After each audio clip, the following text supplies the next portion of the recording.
Hi everyone, আসসালামু আলাইকুম। Welcome back to my channel.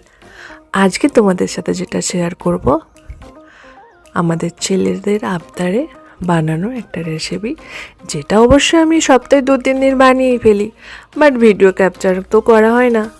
আজকে শুধু তোমাদের জন্য, স্পেশালি তোমাদের জন্য ভিডিও ক্যাপচার করেছি। চলো রেসিপিটা দেখো, আর কেমন লাগলো অবশ্যই আমাকে কমেন্ট করে জানিও। তোমাদের ভালো লাগা আমার স্যাটিসফ্যাকশান, আর আমি নতুন নতুন ভিডিও করার উৎসাহ পাই।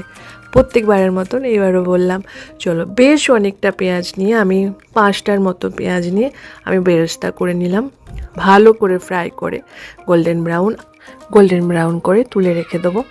তারপর ওই তেলের মধ্যে আমি বড় সাইজের বিরিয়ানির আলু যেরকম হয় সেই সাইজের বড় বড় আলু ভেজে নেব। আর ওই তেলের মধ্যে আমি কিন্তু হলুদ আর নুনটা দিয়ে দিয়েছিলাম যাতে কালারটা ভালো আসে আলুতে। আর একটা পটে আমি 2 কিলোর মতো মাংস নিয়ে তাতে 2 চামচ হলুদ গুঁড়ো, 2 চামচ লঙ্কা গুঁড়ো, 2 চামচ ধনে গুঁড়ো, 2 চামচ জিরে গুঁড়ো এবং কাশ্মীরি লঙ্কাও আমি 2 চামচ দিয়েছি কালারের জন্য। হ্যাঁ, আর আদা রসুনের পেস্টও দিয়ে দিলাম 4 চামচের মতো, দিয়ে ভালো করে মিক্স করতে হবে। এবং কাঁচা পেঁয়াজও দিয়ে দিলাম কিছুটা, আর কিছুটা বেঁচে রাখা বেরেস্তা পেঁয়াজও দিয়ে দেবো। আর এইটা কি দিচ্ছি জানো, এটা হলো হোমমেড মশলা, বিরিয়ানি মশলা, যেটা কিনা আমি বাড়িতেই তৈরি করেছি। তোমাদেরকে অবশ্যই আমি একদিন দেখিয়ে দেবো কীভাবে হোমমেড বিরিয়ানি মশলাটা রেডি করতে হয়। চলো ভালো করে মিক্স করে নেবো যতক্ষণ পর্যন্ত ভালো করে মশলাগুলো চিকেনের মধ্যে না প্রবেশ করে, সেই অবধি।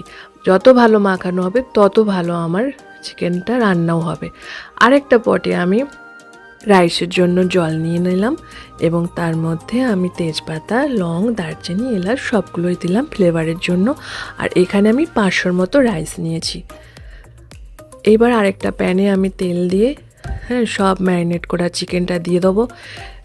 এবং এলাচ তেজপাতাটা ওর মধ্যে অ্যাড করে দিলাম, ওটা ভুলে গিয়েছিলাম প্রথমে দিতে, বাই দা ওয়ে। তারপর জল আসা পর্যন্ত ভালো করে চিকেনটাকে কষাতে হবে।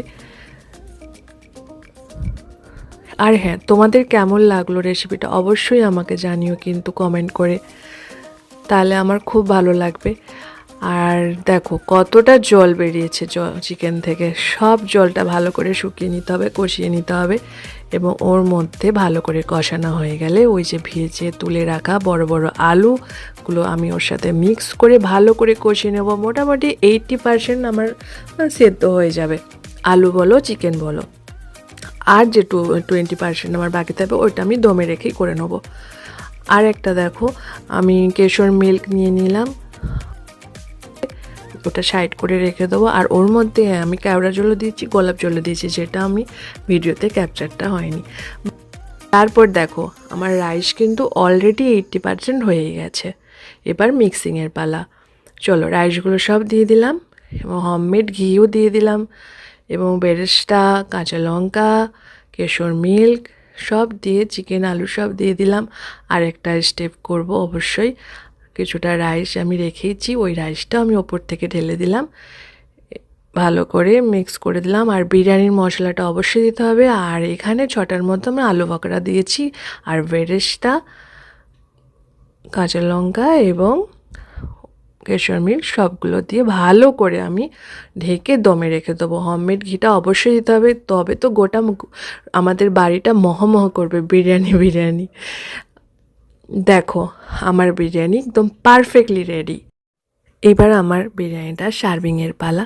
চলো আমি সবাইকে খেতে দিয়ে দিই, আর তোমরাও ভালো থেকো। আল্লাহ হাফেজ, বাই বাই, টাটা।